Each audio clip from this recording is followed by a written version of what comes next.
Hi there. So let's go ahead with a new list. I think we'll go with John Dewey, the educationalist, and Francis of Assisi.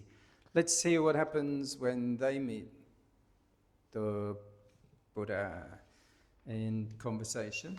It's an interesting combination. It's a fascinating pairing.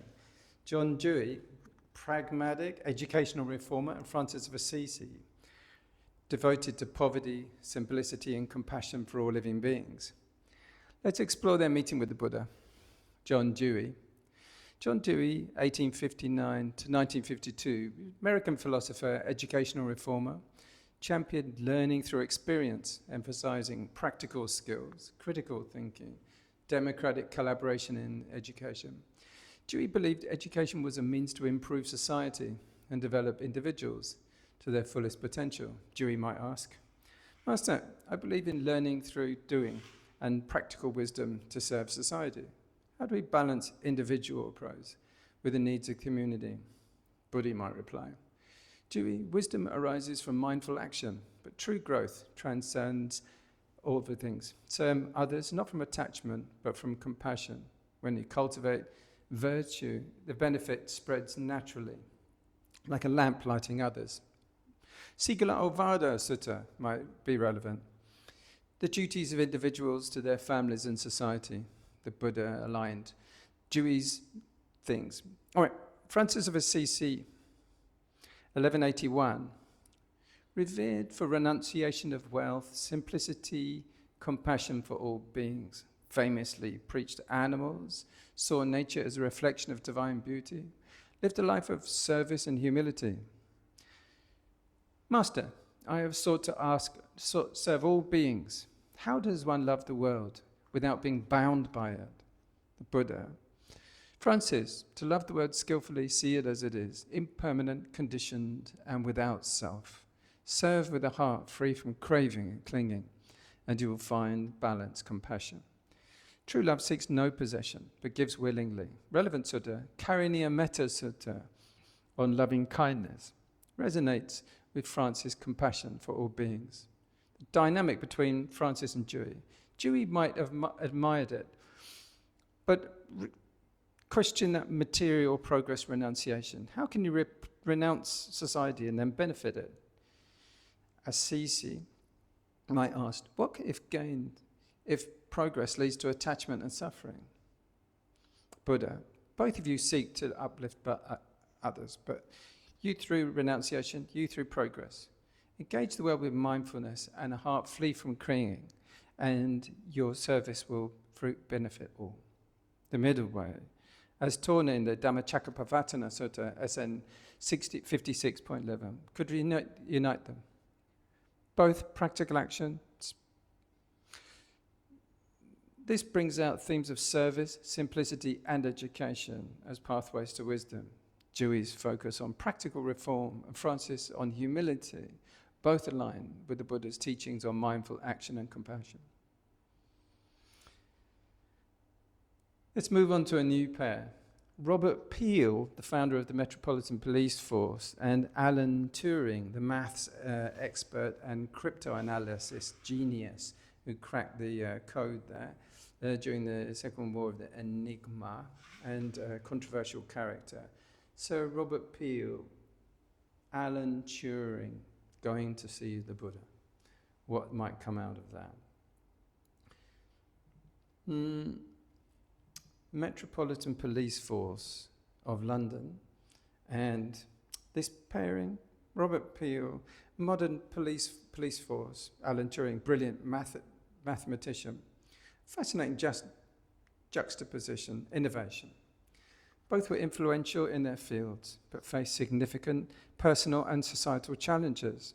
Let's imagine how their meeting with the Buddha might unfold. Robert Peel, 1788 to 1850, was a British statesman who established the London Metropolitan Police Force in 1829, known for his policing by consent, humility, ethical conduct. However, Peel's work was shaped by an era of strict social hierarchies and power structures. Peel might ask, Venerable One, I've worked to uphold order and protect society through law and policing. How can one balance justice with compassion? The Buddha, Peel, true justice, not from control, but understanding.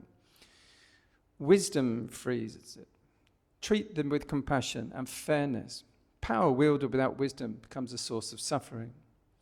Relevant Sutta.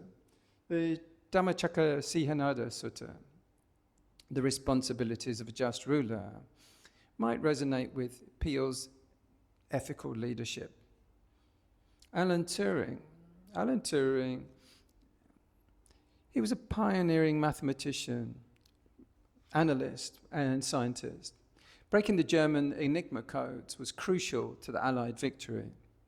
Despite his genius, Turing faced discrimination due to his sexuality and died possibly by suicide. Turing might ask, Master, I have sought to unravel the patterns and logic that govern the world, yet I find myself trapped by society's judgment in my own mind. How does one find freedom in a world that endorses so much suffering? The Buddha might reply, Turing, suffering arises from ignorance. The patterns but you seek are conditioned phenomena, impermanent and empty of self. Free yourself, not by solving the world's puzzles, but understanding your own mind. Let go of judgment and peace will follow. Relevant Sutta, the Anatta Lakkhana Sutta teaches the concept of non-self, could provide Turing with insight into the nature and of liberation from societal constraints. The dynamic between Turing and Peel. Robert Peel might have questioned the disconnection. How can one serve society without embracing its rules? Turing might have focused Peel without focus on order. What's so good about order if you're focusing on others? Rules bring harmony. They must be rooted in compassion and wisdom. Turing, individuality is precious, but freedom lies not in rebellion, but letting go of clinging.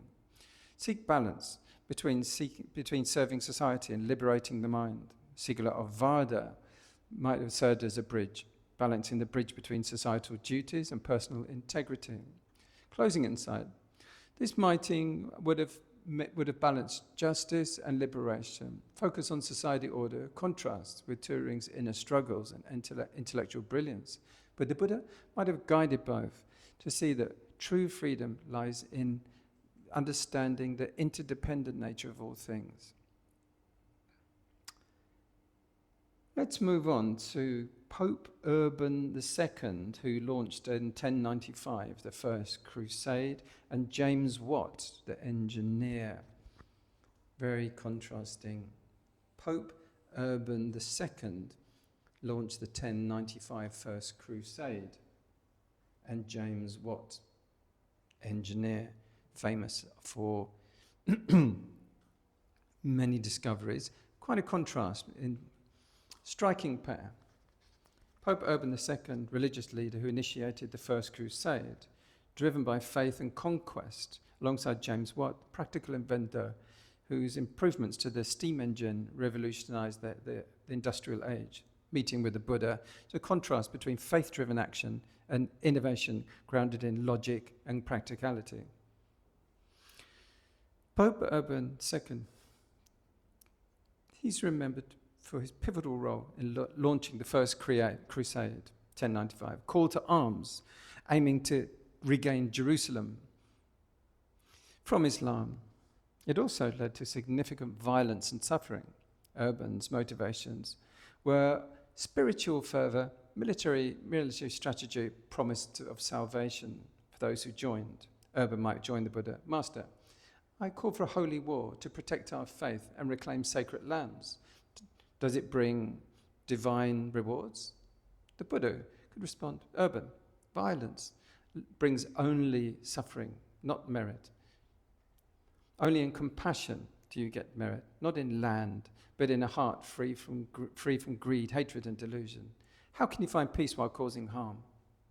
The Dhammapada verse 5 might resonate. Hatred is never appeased by hatred. By non-hatred alone is hatred appeased. It's a law eternal. James Watt 1736 to 1819. Scottish inventor, mechanical engineer, improvements to the steam engine, transformed industries and transportation, fueling the Industrial Revolution. His work symbolized innovation, progress. It introduced upheavals and environmental degradation. Master, I have dedicated my life to innovation, more efficient. Has it progress really improved happiness? Without wisdom, this can lead to new desires and new dependencies, true happiness, not from external progress, but from the stilling of the restless mind. Reflect on the purpose of your creations and whom they truly serve. Relevant Sutta, the Chanki Sutta, MN 95, which looks at many inquiries and the deeper implications, the dynamic between urban and what. Urban might admire the what's practical things, but question what use of machines if they don't serve a higher purpose? What might question urban's use of violence? What's holy about war with violence? The Buddha's guidance, urban faith must be guided by compassion and wisdom, not attachment to land. What? Innovation must serve the well-being of all, not greed and destruction. Both of you see how outcomes feeds the mind. True progress lies in compassion and wisdom. Balance and mindfulness can transform both faith and innovation.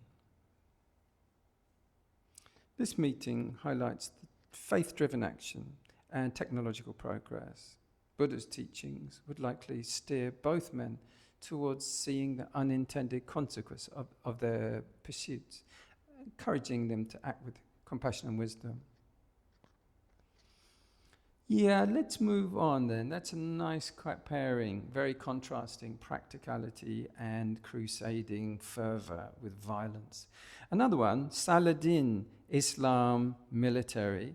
Warren Buffett, the modern mega billionaire as well, and technocrat. So Saladin, with the Islamic military background, and Warren Buffett, the American multi-millionaire. So how would it be like if these two were to meet in the auspice of the Buddha?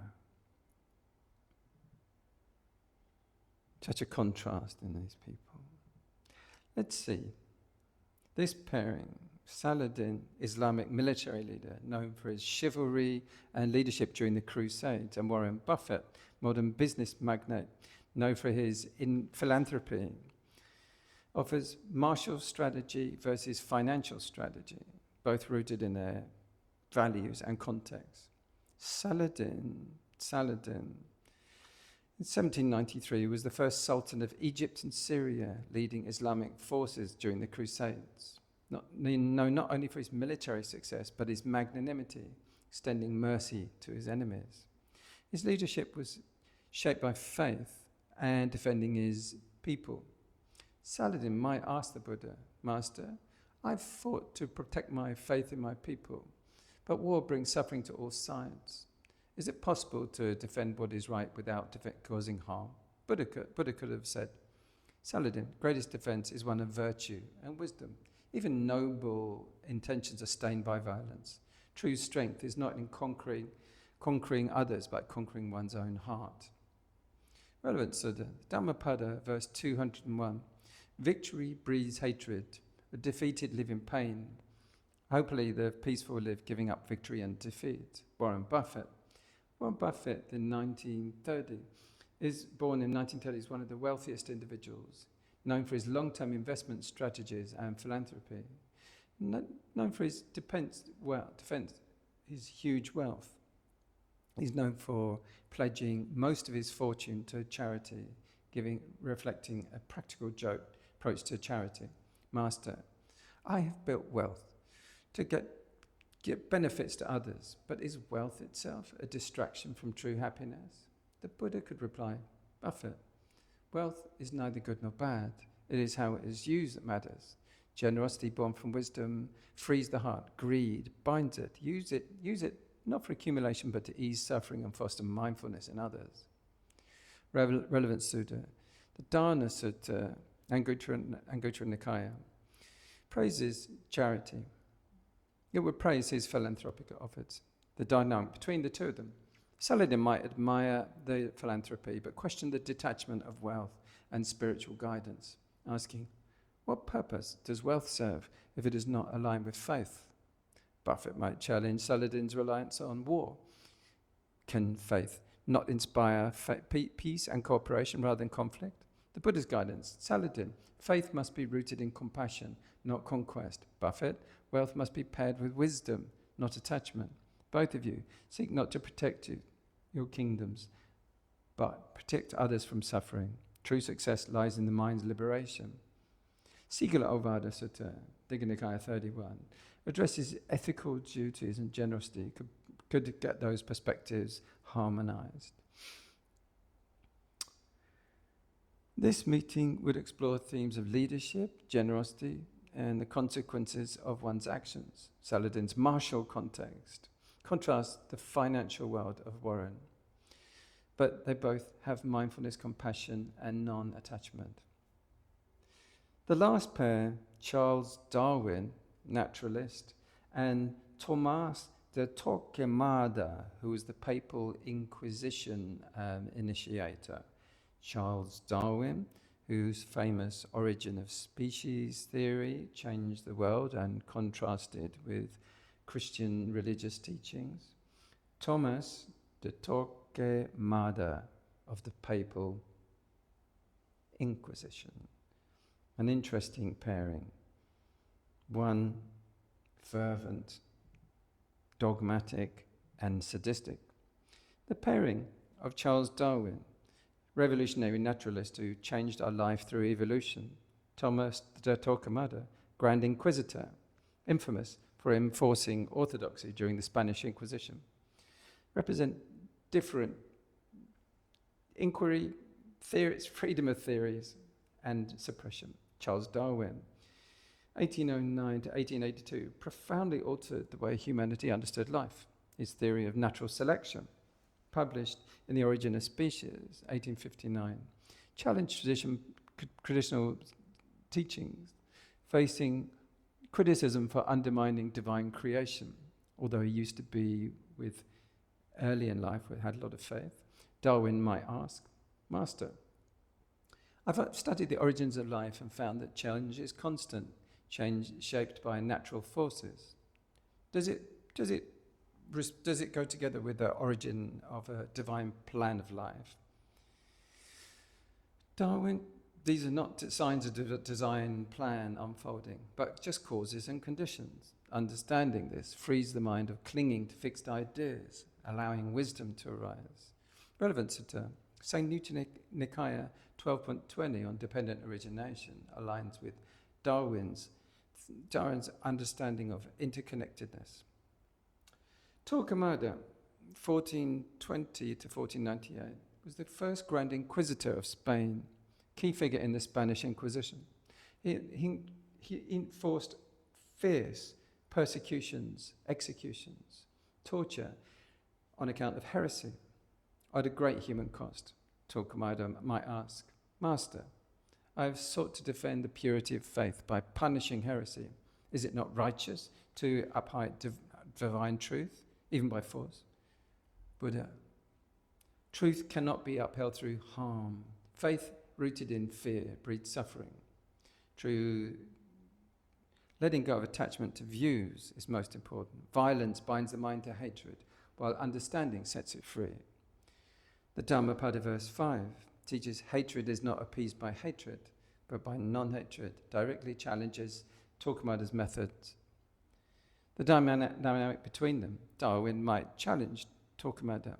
Why suppress inquiry when truth emerges from exploration? Torquemada will counter, without faith in discipline, does inquiry not lead to chaos, decay? The Buddha, Darwin, truth without Torquemada.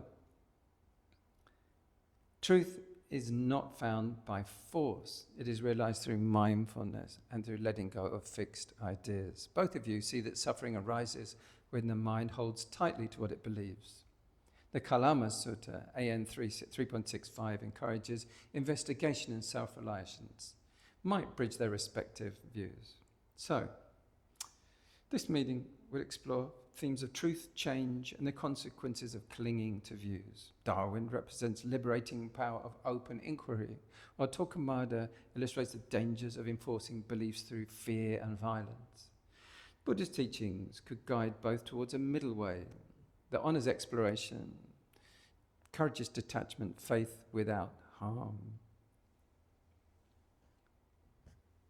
Thank you very much. This has been an interesting tour through educators, reformers, John Dewey, the educator, Francis of Assisi, a saint of great compassion, Robert Peel, we can't neglect police forcing and its healthy use and good direction, Alan Turing, without whom Nazi forces would have got much further in invading the United Kingdom and other places, and through cryptography and excellent use of the mind's decoding.